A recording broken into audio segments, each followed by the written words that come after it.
还有一些就是你引用的那个细节，比如说像肖丽华这一篇，你可能内文是写2011年，可是参考文献是写2001年，啊，这个也是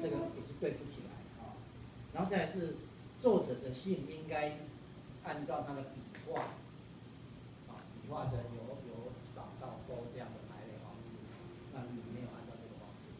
还有就是说你的英文的文献太少了，啊，就是中文跟英文的啊这个文献，啊，然后再来是整个论文的架构，啊，因为我们现在是要写论文，有一定的格式，啊，比如说你第一章你的序论或是前言你要怎么写，啊，然后你的研究目标列出来，啊，然后再来是，你的那个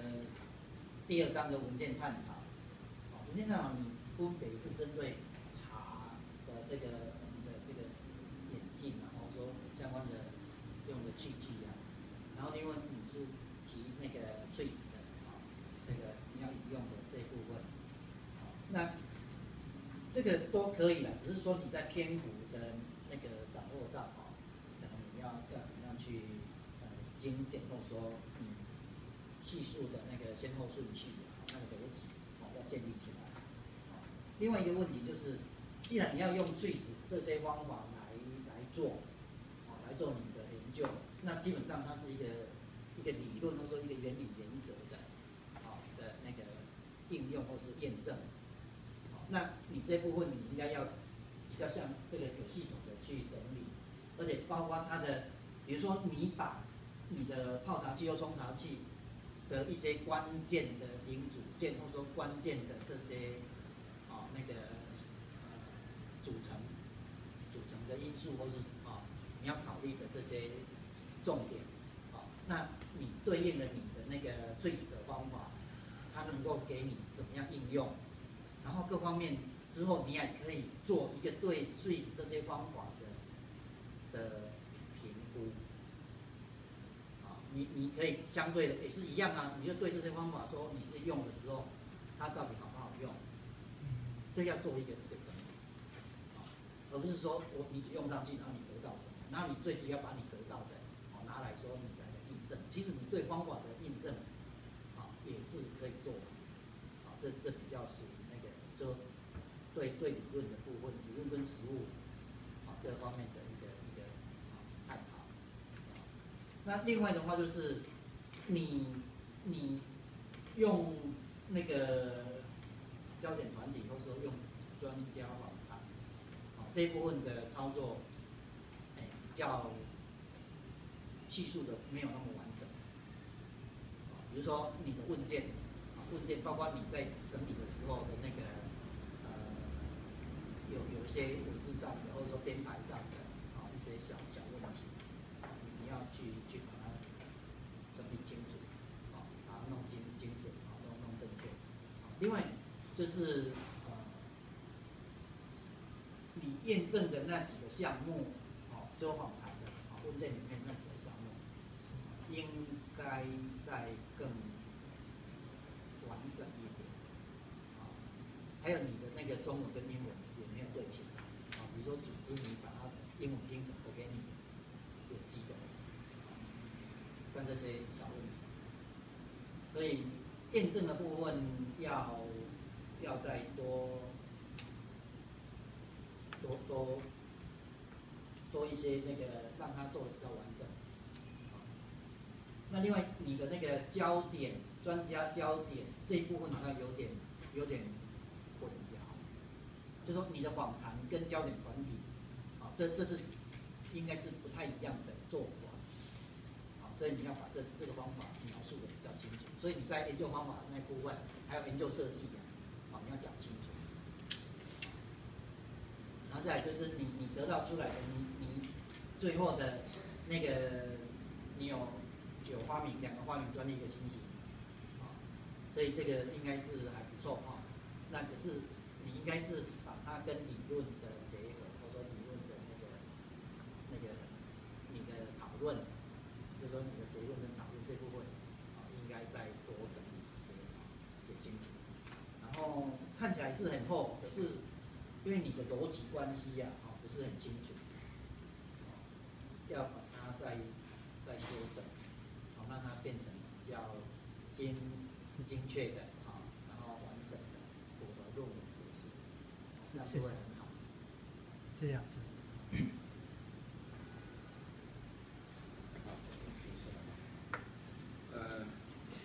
陈老师果然是这方面的专家，给了你很多中肯的建议。对于这个设计，我们一方面觉得是肯定的。第一个是我们第一个看到设计领域里头的人，可以把翠丝做到这么实在。真的把它拿来运用，经过检讨，最后发展出产品来。那么翠丝有太多的论文是在那边就是只有理论，可是没有应用的层次。那你在应用的过程里头，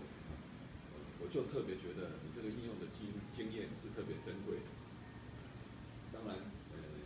因为这样应用的人其实可以做这么彻底的人不多。所以你应该会有一点心得，这些心得可能是在应用翠丝理论来做产品设计，说不定是一个很好的借鉴。那你应该把它好好的稍微整理一下。当然这里头一定还有一些问题点，这些问题点尤其你要提出来，也就是说翠丝理论当然不是万灵丹。它没有办法解决所有的问题，比如说，翠丝理论里头就非常缺乏情感面的因素。可是，偏偏我们的使用者在使用产品的过程里头，有他的经验，有他的情感，这些东西很难去面对，好吧？但是翠丝是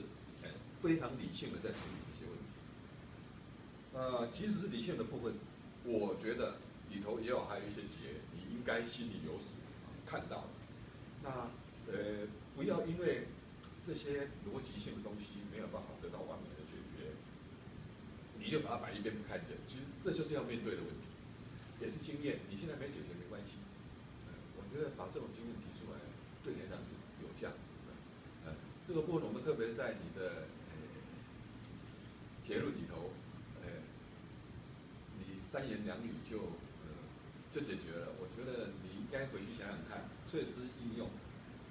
你这篇论文除了秀出你应用它，然后真正把产品设计了，还打造出来了，可是你一定还要回到理论的部分去检讨一下这个理论的应用到底碰到哪些问题。比如说我来举例好了，你在分享型的这个全母图跟个人型的茶花量，你都有应用到多孔材料的原则。3个都有用到。好，这2个多孔材料，这3个，这孔不太一样，是不是？它的结构还有它的孔径都不太一样。有些茶叶是很细的，你看过英国茶叶的茶叶很细。那你的这个个人型的这孔比较大，我猜它会漏水，不是吗？这个好像不用翠丝就可以理解了。那也就是说，翠丝有没有办法帮你把这样的问题挑出来？当然没有也 OK， 没有你就告诉人家说，这个时候设计师就要凭他生活的经验跟设计的知识来判定，一样是用多孔材料原则，可是这个孔应该去思考哪些事？当然第一个孔要做得出来，第二个孔的大小要能够满足你这个过滤的效果，这是一个，所以你就可以在这边发挥，你就告诉人家，多孔材料的原则里头是不是有些东西没有满足我设计师要的，所以你还要劝设计师，可以用它，可是还要加上你自己的经验。那么在你会用到，比如说说机械系统替代原则，那也是一样。机械系统替代原则，你希望用简单的构造，让个人型的这个两个部件能够紧密的结合，是不是？那应该还有非常多的思考。是。两个部件要紧密结合，我们这种生活里头看到的东西太多了。第一个是它结合的面，线结构要能够密；第二个才是要卡紧。它至少包含两件事。你只讲一件事，就是它可以合起来，自己粘住，我不用把它锁起来，所以我就给它磁铁。对，可是它即使合起来，因为制造的关系，中间有缝，可能还会露出来。怎么样子可以合得很好？这些东西，你其实还有好多原则可以用。所以你解决一个问题，好像不见得只用一个原则。是。那你也可以提出来，就是告诉人家说，我碰到这个时候，我就用了好多个原则来解决一个问题，而不是只有面对一个。因为有那么多原则，是吧？这些都是我看到你的价值，而这些价值，一方面是挑战翠丝理论，它可以帮助设计师的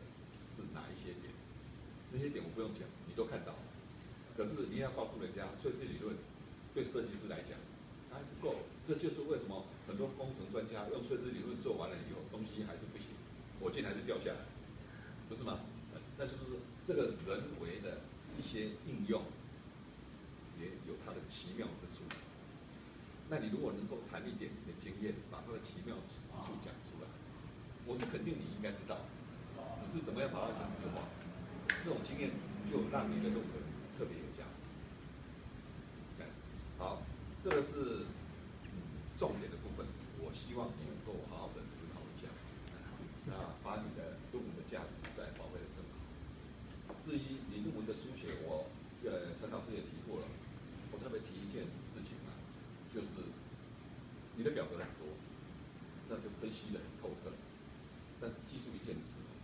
通常我们如果表格可以不要分页，就不要分页；如果分页，就把它分成两个表格。这是一个。第二个是，我们的论文必须依照学校的格式，行距、字体，通通要依照它。可是表格通常有一种特权，表格里头的格式、列句、字体大小是可以不依照一般章节里头的书写的，对不对？所以表格字可以变很小，间距可以变很小。所以你一个表格可以挤上很多东西，一个表格写的通通在一页，这个是体贴阅读者，不是吗？是。所以你可以把它弄得更好一点。好，那这个部分我建议你不要受到这个一般格式的限制，因为你尽量用表格。那我先讲到这边好了，因为时间有限，谢谢老师。交给主持人。那个他们两位。资源最有经验老师讲过以后，就会都是这样，所以可以广泛一般的提醒一下。以我知道你是从进来以后，今年是靠近第7年了。对，第6年。所以从这里面感觉你实务经验是有的。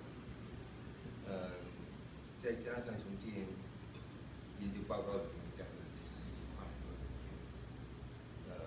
由于你有实务经验，对于茶器花了蛮长时间研究，也是你的价值的核心。你有新这种趋势在上面，尝试把一套历史上一个，其实我会把它这套方法是逻辑工程的问题的